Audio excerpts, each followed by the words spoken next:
Live from downtown Detroit, Local 4 News at noon starts now.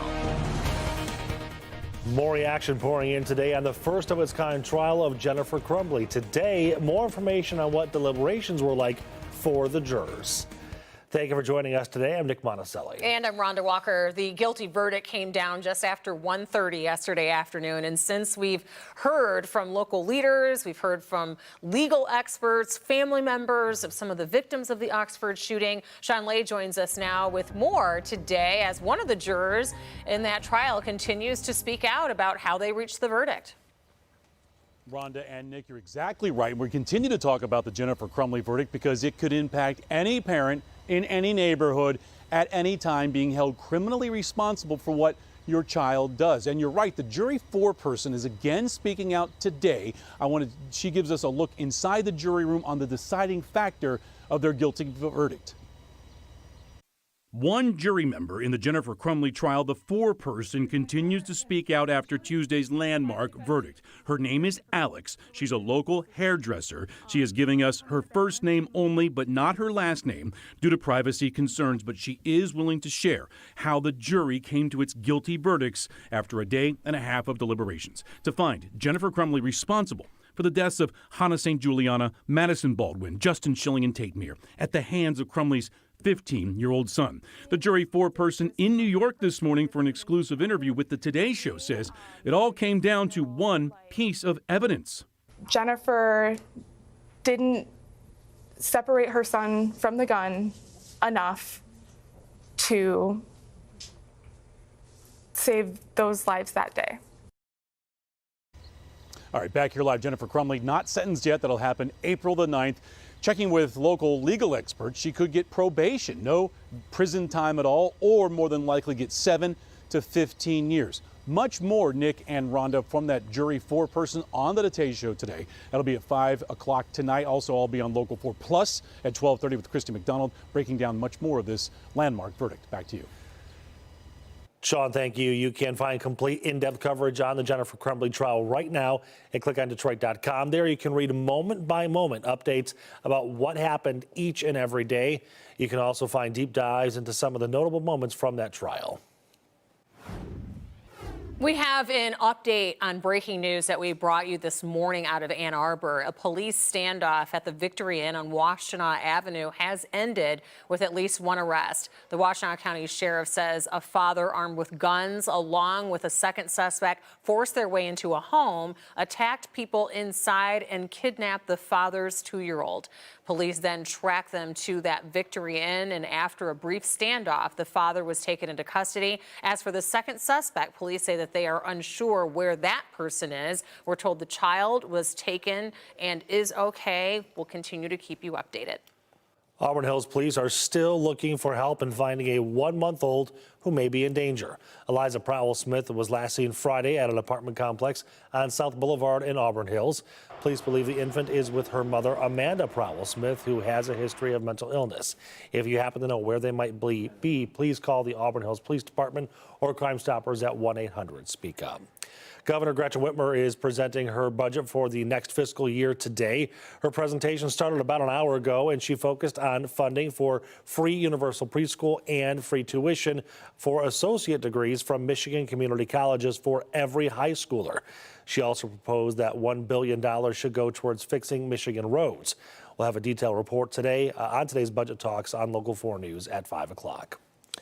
New driver's licenses with enhanced security are starting to roll out. Yes, the new cards for your driver's license and ID include engraved data and other features that reduce the risk of counterfeiting and fraud. State officials expect all the cards with the current design to be phased out over the next 4 years.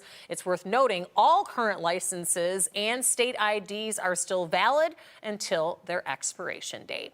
Ford Motor Company is rethinking its electric vehicle plans. CEO Jim Farley said one of the things that Ford is reassessing is the need for vertical integration of EV batteries. Farley made that comment on the automaker's earnings call yesterday. He said, while Ford believes EVs will grow, widespread adoption will not happen until the cost of the vehicles are more in line with traditional vehicles. Ford's EV business, known as Model E, lost $4.7 billion last year.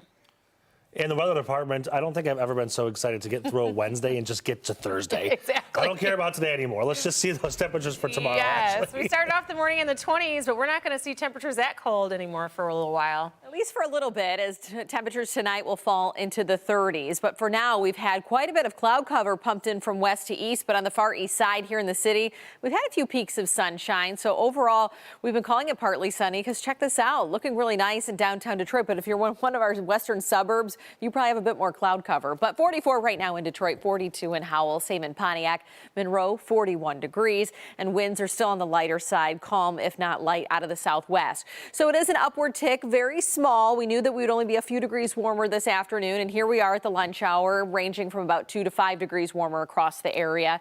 So as we forecast the rest of the afternoon, we'll end up with more clouds than sun, but staying on the milder side, topping out in the mid-40s closer to Metro Airport. The areas that do get a little more sunshine could be a degree or two warmer than that, but that southerly wind will help keep us mild tonight, and that will give us a little kickstart in the temperatures come tomorrow. Forecasting 55 for a high tomorrow, so 10 degrees warmer, and that is not even our warmest day of the week. Come Friday, we're in record territory with 57, the forecasted high. Current record sits at 56, but we do have some rain chances that will time out for you coming up in a few minutes. Ashley, thank you. As early as today, the House could revote on impeaching Homeland Security Secretary Alejandro Mayorkas. That is after a shocking setback for the resolution last night. As Ryan Nobles reports from Washington, Republican lawmakers are looking to regroup. A stunning development on Capitol Hill and a day of chaos for House Republicans. The resolution is not adopted.